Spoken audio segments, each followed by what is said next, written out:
Welcome to Newsmax TV. I'm Kathleen Walter. With us now from Washington is the former National Security Advisor to President Jimmy Carter, Dr. Zbigniew Brzezinski, a Center for Strategic International Studies counselor and trustee. Dr. Brzezinski co-chairs the CSIS Advisory Board. And Dr. Brzezinski, welcome back to Newsmax TV.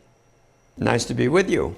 Well, U.S. Secretary of State John Kerry has warned that any prolonged shutdown of the government could affect the U.S. internationally. His warning comes after the president was forced to cancel his trip to Asia. Is the shutdown in Washington hurting U.S. foreign policy in your view?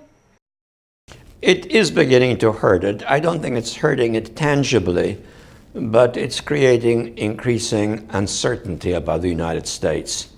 And the loss of confidence in the United States is itself damaging to the United States. Let's talk about Iran. Nuclear talks with Iran commence in Geneva next week. President Obama has spoken with Iranian President Rouhani. Secretary of State John Kerry has spoken with his counterpart.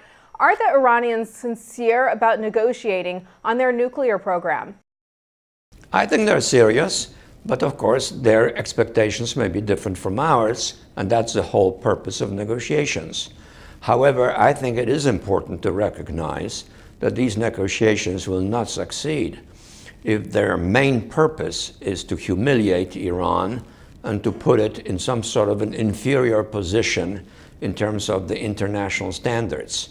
I think what is appropriate and correct and should be insisted upon is that Iran lives up to the same standards that other members of the NPT, the Non-Proliferation Treaty, respect and abide by.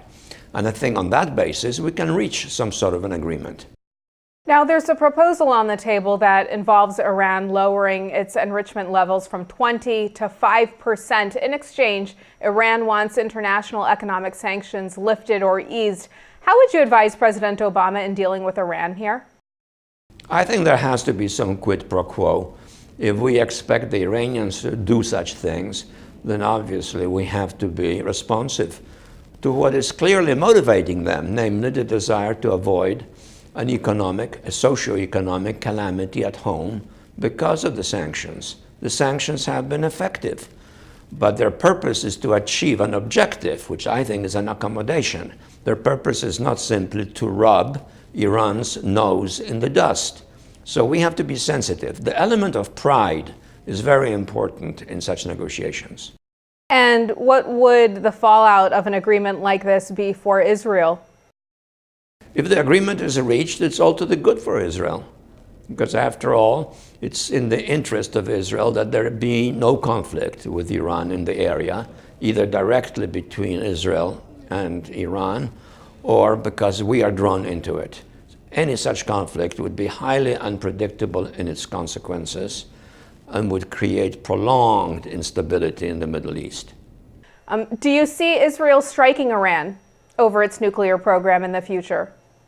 Most Israeli military leaders almost unanimously have said that an Israeli attack on Iran would be absolutely stupid and counterproductive.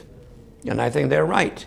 And the president of Israel, President Peres, who's a very solid, intelligent, highly respected senior statesman on the world scene, is clearly not in favor of it. I don't see what exactly an Israeli attack on Iran would produce, except really dynamic spreading dangers in the region. Dr. Brzezinski, we're hearing reports that the Obama administration plans to suspend a substantial portion of U.S. military aid to Egypt after the summer crackdown on the Muslim Brotherhood. Israel's Prime Minister Netanyahu has voiced concern about this. How do you view this decision? I think it's very difficult for the United States to provide significant military assistance to the Egyptian military at a time when there are very ambiguous, to put it mildly, very ambiguous political events transpiring in Egypt involving the use of force and a lot of lethality, a lot of people being killed. So I think the United States is acting prudently, and in doing so, it's acting on behalf of the region and not on behalf of any one particular state. Doctor, some say that Egypt's revolution has failed. Is the Arab Spring dead, as some say? When the U.S. media were beating the drums and blowing the trumpets in honor of the Arab Spring. I said many times on national television and otherwise that I think the Arab Spring is going to be followed by the Arab Winter. In other words, I don't think that the preconditions for genuine liberal type democracy exist in the Middle East. We're dealing with a very ambiguous and complicated phenomenon, which I call in my writings political awakening.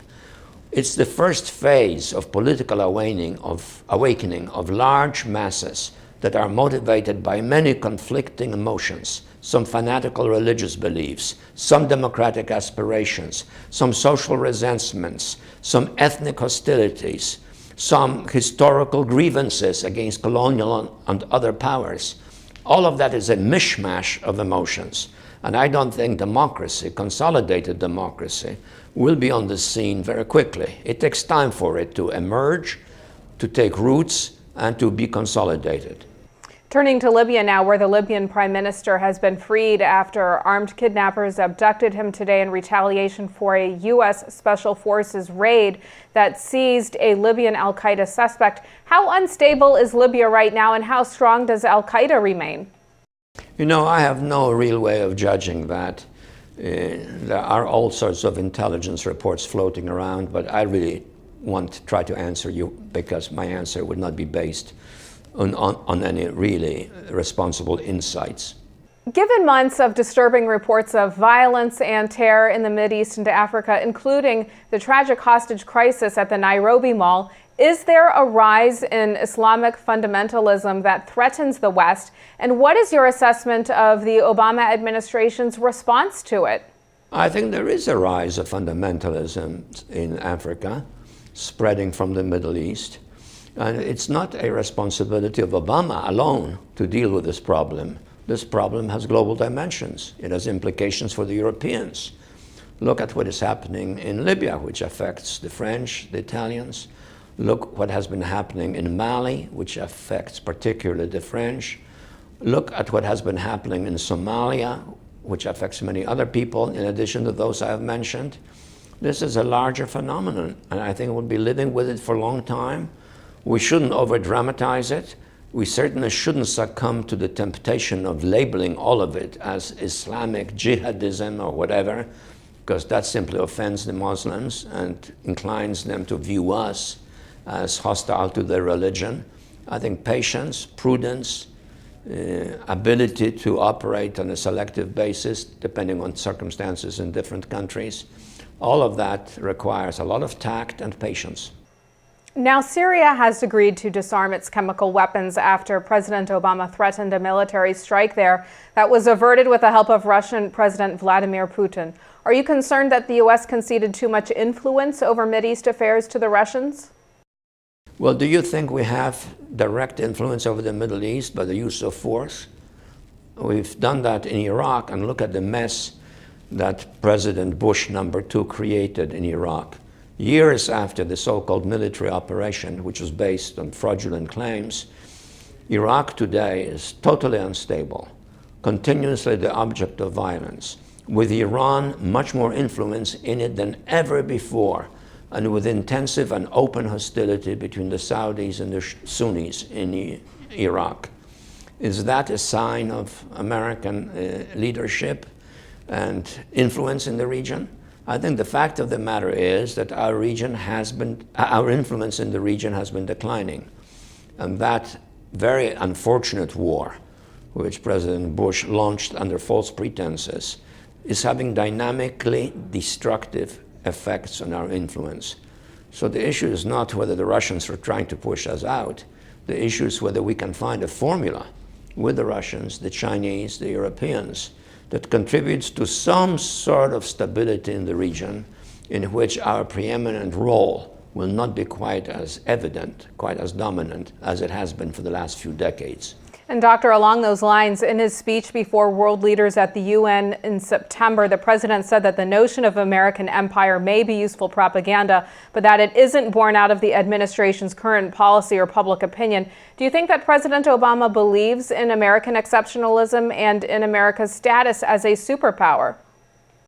Well, what he said, I am sure he believes what he said, and I think there is a lot to the argument that America is exceptional. But exceptionalism doesn't mean necessarily global hegemony. I think we're no longer in an age in which a single power, no matter how influential, can act as a global hegemon. And we're learning that rather painfully currently in the Middle East.